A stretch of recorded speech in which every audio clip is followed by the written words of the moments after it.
शास्त्र कहते हैं कि पितृ अत्यंत दयालु तथा कृपालु होते हैं। वे अपने पुत्र पौत्रों से पिंडदान व तर्पण की आकांक्षा भी इसलिए रखते हैं ताकि उन्हें मन भरकर आशीर्वाद दे सके। श्राद्ध तर्पण से पितृ को संतुष्टि मिलती है। पितृगण प्रसन्न होकर संतान सुख, धन धान्य, विद्या, राज सुख, यश कीर्ति, पुष्टि, शक्ति, स्वर्ग एवं मोक्ष तक प्रदान करते हैं। लेकिन वे इतने नाजुक होते हैं कि छोटी सी गलती उन्हें आहत कर देती है। वे अपनी उपेक्षा से रूठ जाते हैं। अगर वे देखते हैं कि उनके वंशज सामाजिक बुराई में लगे हैं, बैर, क्रोध, नशा या अपशब्द से वे कुपित हो जाते हैं और शाप देकर चले जाते हैं। अतः ध्यान रखें, ऐसा कोई काम ना करें जो उन्हें दुखित करे। आज की वीडियो में हम पितृ पक्ष की कुछ पौराणिक कथाएं आपके सामने प्रस्तुत करने जा रहे हैं। उम्मीद करती हूँ कथाओं का पूरा फल लेने के लिए आप कथाओं को शुरू से लेकर अंत तक जरूर श्रवण करेंगे। पितृ पक्ष की पहली कथा के अनुसार जोगे तथा भोगे नाम के दो भाई थे। दोनों अलग अलग रहते थे। जोगे धनी था और भोगे निर्धन था। दोनों में परस्पर बड़ा प्रेम था। जोगे की पत्नी को धन का अभिमान था, किंतु भोगे की पत्नी बड़ी सरल हृदय थी। पितृपक्ष आने पर जोगे की पत्नी ने उससे पितरों का श्राद्ध करने के लिए कहा, तो जोगे उसे व्यर्थ का कार्य समझकर टालने की चेष्टा करने लगा। किंतु उसकी पत्नी समझती थी कि यदि ऐसा नहीं करेंगे तो लोग बातें बनाएंगे। फिर उसे अपने मायके वालों को दावत पर बुलाने और अपनी शान दिखाने का ये उचित अवसर लगा। अतः वे बोली, आप शायद मेरी परेशानी की वजह से ऐसा कह रहे हैं, किंतु इसमें मुझे कोई परेशानी नहीं होगी। मैं भोगे की पत्नी को बुला लूंगी, दोनों मिलकर सारा काम कर लेंगी। फिर उसने जोगे को अपने पीहर न्योता देने के लिए भेज दिया। दूसरे दिन उसके बुलाने पर भोगे की पत्नी सुबह सवेरे आकर काम में लग गई। उसने रसोई तैयार की, अनेक पकवान बनाए, फिर सभी काम खत्म कर अपने घर चली गई। आखिर उसे भी तो पितरों का श्राद्ध तर्पण करना था। इस अवसर पर ना जोगे की पत्नी ने उसे रोका, ना वे रुकी। शीघ्र ही दोपहर हो गई। पितर भूमि पर उतरे। जोगे भोगे के पितर पहले जोगे के यहाँ गए तो क्या देखते हैं, उसके ससुराल वाले वहाँ भोजन पर जुटे हुए हैं। निराश होकर वे भोगे के यहाँ चले गए। वहाँ क्या था, मात्र पितरों के नाम पर अग्यारी दे दी गई थी। पितरों ने उसकी राख चाटी और भूखे ही नदी के तट पर जा पहुँचे। थोड़ी देर में सारे पितर इकट्ठे हो गए और अपने अपने यहाँ के श्राद्धों की बड़ाई करने लगे। जोगे भोगे के पितरों ने भी अपनी आपबीती सुनाई।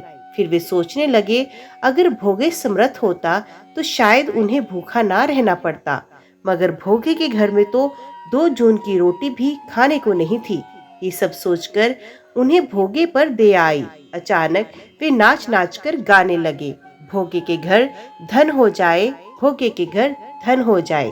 सांझ होने को आई। भोगे के बच्चे को कुछ भी खाने को नहीं मिला। उन्होंने माँ से कहा, माँ भूख लगी है।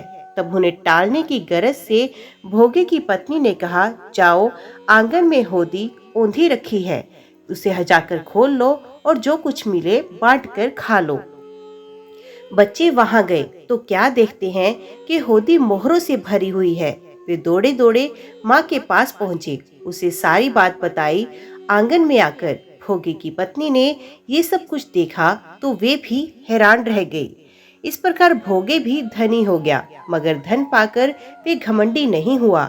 दूसरे साल का पितृ पक्ष आया। श्राद्ध के दिन भोगे की स्त्री ने 56 प्रकार के व्यंजन बनाए। ब्राह्मणों को बुलाकर श्राद्ध किया, भोजन कराया, दक्षिणा दी।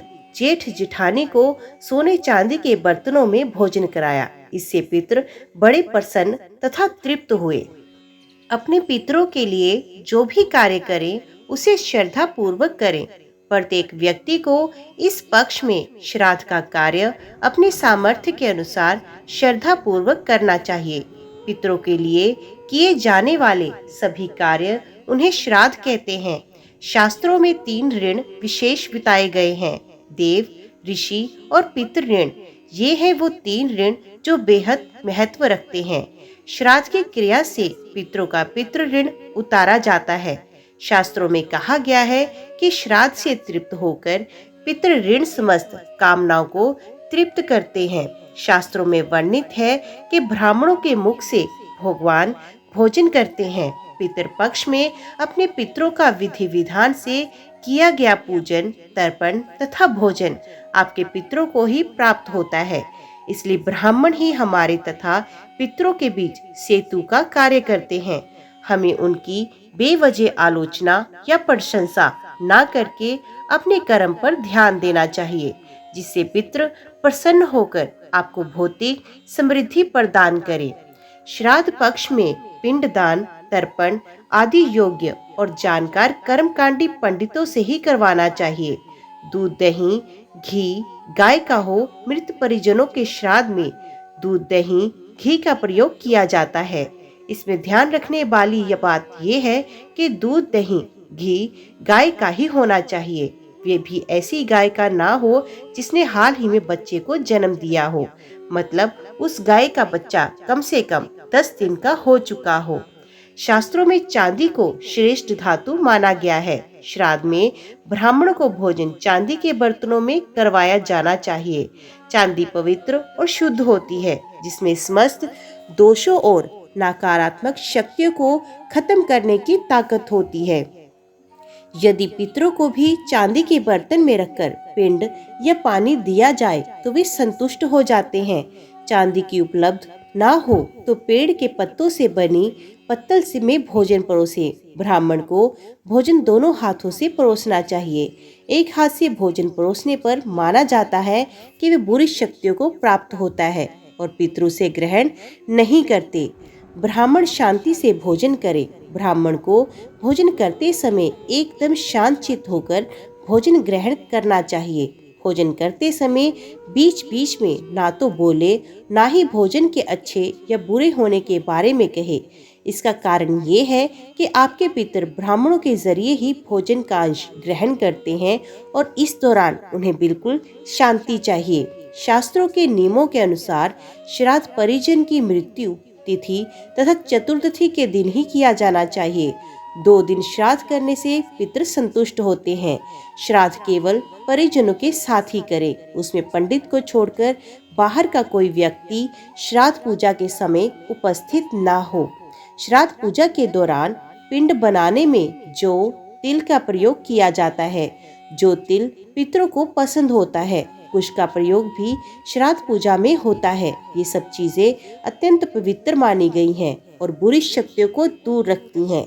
अक्सर हम देखते हैं कि श्राद्ध कर्म नदियों, तालाबों के किनारे किया जाता है।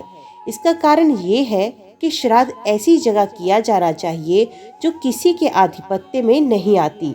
नदियाँ और तालाब किसी के आधिपत्य में नहीं होते, इसलिए उन स्थानों पर श्राद्ध कर्म करके उसी के जल से पितरों का तर्पण किया जाता है।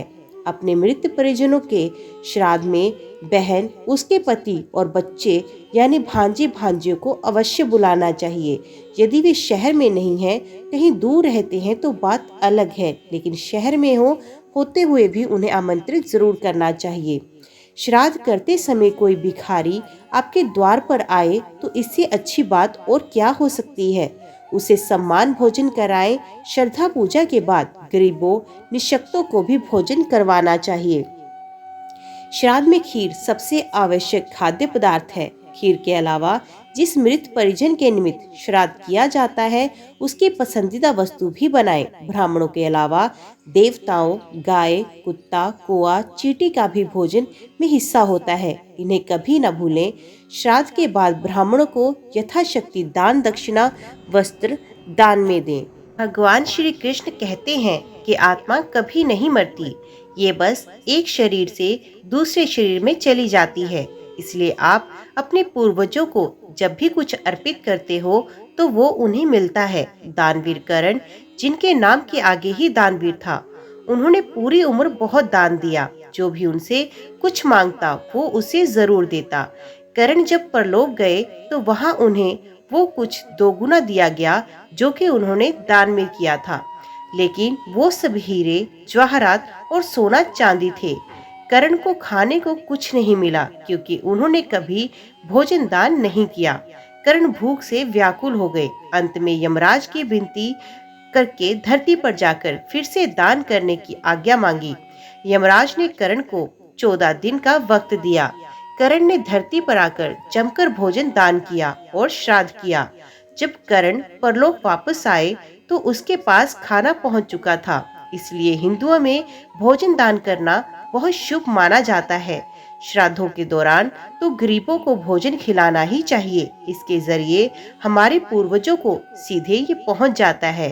कहा जाता है कि इन दिनों यमराज की आज्ञा से आत्माएं जमीन पर आती हैं और अपने वंशजों की ओर से अर्पित किए गए भोजन का भोग करती हैं। आम दिनों में कौओं का घर पर आना लोग अशुभ मानते हैं, लेकिन पितृपक्ष के दौरान वही लोग इनका इंतजार करते हैं। दरअसल इसके पीछे मान्यता है, अगर पितृपक्ष के दिनों में कौआ उसके लिए निकाले गए भोजन के अंश को ग्रहण करता है तो पितर तृप्त हो जाते हैं। कहा जाता है कि कौआ के द्वारा खाया गया भोजन सीधे पितरों को प्राप्त होता है। इसलिए पितृ पक्ष के दौरान कौओं को भोजन कराना शुभ माना जाता है। इसके पीछे एक कहानी भी जुड़ी है। पितृपक्ष और कौओं के बीच के संबंध के पीछे एक पौराणिक कथा के अनुसार मिंदर के पुत्र जयंत ने ही सबसे पहले कौए के रूप धारण किया था। ये कथा त्रेता युग की है, जब भगवान श्री राम ने अवतार लिया और जयंत ने कौए का रूप धारण कर माता सीता के पैर में चोंच मारी थी। तब भगवान श्री राम ने तिनके का बाण चलाकर जयंत की आंख फोड़ दी। जब उसने अपने किए की माफी मांगी तब राम ने उसे ये वरदान दिया कि तुम्हें अर्पित किया भोजन पितरों को मिलेगा। तभी से श्राद्ध में कौए को भोजन कराने की परंपरा चली आ रही है। यही कारण है कि श्राद्ध पक्ष में कौओं को ही पहले भोजन कराया जाता है। पितृ पक्ष के दौरान पितरों की आत्मा की शांति के लिए कई प्रकार के कर्म किए जाते हैं। उनमें से श्राद्ध, तर्पण व पिंडदान प्रमुख माना जाता है। कहा जाता है कि पितृ पक्ष के दौरान भागवत कथा पढ़ने या सुनने की परंपरा सालों से चली आ रही है। भागवत कथा सुनने या पढ़ने से पितरों की आत्मा को शांति मिलती है। साथ ही इस कथा को सुनने वाले लोगों का मन शांत होता है, नेगेटिविटी दूर होती है। भागवत कथा में भगवान श्री कृष्ण की महिमा का वर्णन मिलता है।